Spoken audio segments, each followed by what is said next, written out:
శ్రీ గురుభ్యో నమః. అరుణాచల్ 7 నుండి 15వ శ్లోకం చూద్దాము.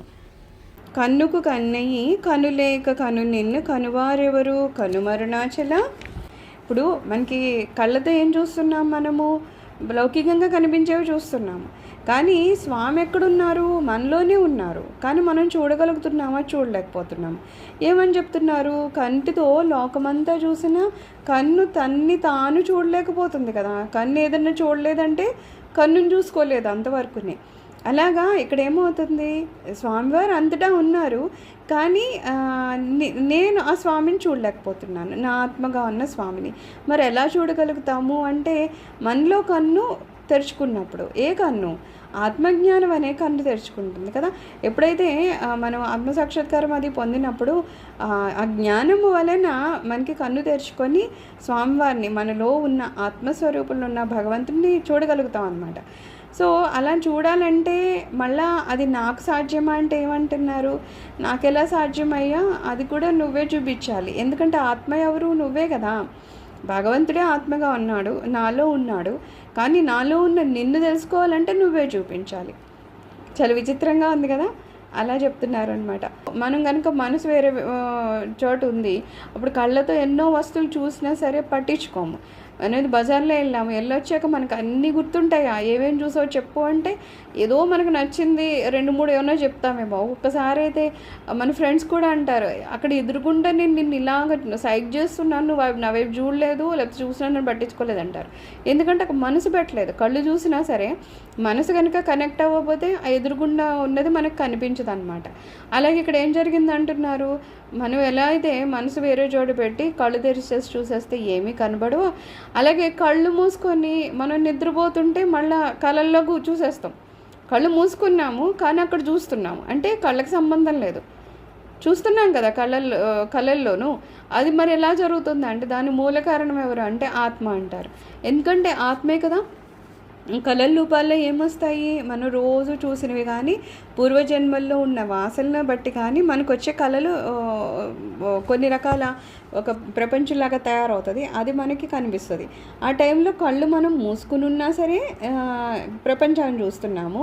ఇంకో దగ్గర ఏంటంటే కళ్ళు తెరుచుకుని ఉన్నా సరే ఎదురుగుండా ఏ వస్తువు ఉందో అది మనం చూడట్లేదు, ఎందుకంటే అక్కడ మనసు మనం పని చేయించకపోతే అలా ఉంటుందన్నమాట.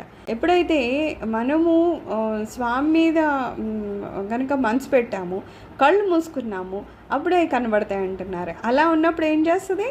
ఒక పూర్తిగా మనము మన మనసు అంతా భగవంతుడి మీద పెట్టినప్పుడే కదా ఆత్మసాక్షాత్కారంగా జరుగుతుంది. అక్కడ కళ్ళు మనిషి తెలుసుకుని ఉంటాడా, మూసుకుని ఉంటాడా? కళ్ళు మూసుకునే ఉంటాడు. కానీ పూర్తిగా మనము ఆత్మలోనే రమించినప్పుడు ఆ స్వామివారి దర్శనం అవుతుంది అనమాట. సో కళ్ళు తెరుచుకుంటేనే చూస్తాం, మూసుకుంటే చూడమా అంటే అలా కాదు అనేది ఇక్కడ చెప్తున్నారు. కళ్ళు ఏ రకంగా మనకు పనిచేస్తున్నాయి అనేది. ఇప్పుడు ఒకటి ఏదన్నా మనకి ఆనందం రావాలి అంటే ఒక ఎదురుగుండా ఒక అందమైన పువ్వు ఉంది, అయితే అక్కడ పువ్వు ఉన్న నాకు ఆనందం నేను చూడకపోతే రాదు, అలాగని నేను చూసినప్పుడు అక్కడ పువ్వు లేకపోయినా రాదు. ఆ రెండు ఉన్నప్పుడు వస్తుంది కదా. ఎదురుగుండా ఒక వస్తువు ఉంది, చూసే నేను ఉన్నాను, ఈ రెండు కలిసినప్పుడే ఆనందం అనేది వస్తుంది. అలాగే ఇక్కడ ఏమంటున్నారు, అక్కడ స్వామి ఉన్నారు, నేను అంతర్ముఖురాలినైతే చూడగలుగుతాను, కానీ అది జరుగుతోందా? జరగట్లేదు. ఎప్పుడైనా అలా జరిగితే అప్పుడు మనకి మహా ఆనందం కలుగుతుంది.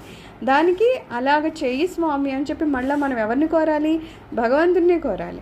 ఆత్మస్వరూపంలో నువ్వు ఉన్నావు కానీ నేను చూడలేకపోతున్నాను స్వామి, అందుకని నిన్ను చూడగలిగే ఆ కళ్ళని కానీ ఆ శక్తిని కానీ నాకు ఇవి అని చెప్పి మనం అరుణాచలేశ్వరిని కోరాలని స్వామి అంటున్నారు. అయితే ఇక్కడ మరి రమణ మహర్షి గారిని ఇప్పటికీ కొన్ని చోట్ల మనకి అదే అర్థం కావట్లేదు. ఈవెన్ నేను మోహన్ స్వామి గారి దగ్గర కూడా అదే ఆలోచిస్తూ ఉంటాను. ఏ రోజైతే భోజనాలు అంటున్నారో ఆ రోజు వేలల్లో వెళ్ళిపోతున్నారు, తక్కువ మంది ఏం కాదు, వేలల్లో పొద్దున్న సాయంత్రం అక్కడికి భోజనాలు జరుగుతున్నాయి. వీళ్ళే మరి మామూలు రోజుల్లో స్వామి ఉన్నప్పుడు ఎంతమంది వస్తారు? గట్టిగా 100 మంది కూడా రాదు. ఏదో గోంగూర పంచిపెట్టిన రోజు వస్తారే తప్పితే మామూలుగా కేవలం ధ్యానం దగ్గరికి వెళ్ళినప్పుడు వెళ్ళేవాళ్ళు చాలా తక్కువ మంది. మరి అసలు అక్కడ మనం మౌనస్వామి గారి దగ్గరికి ఎందుకు వెళ్ళాలి? ధ్యానం అనేది నేర్చుకోవడం కోసం, లేకపోతే ఆ స్వామి గారి ప్రభావం వలన మనం ధ్యానంలో అంతర్ముఖమయ్యే శక్తిని ఆయన ఇస్తారు కాబట్టి వాటిని పొందడానికి అక్కడికి వెళ్ళాలి.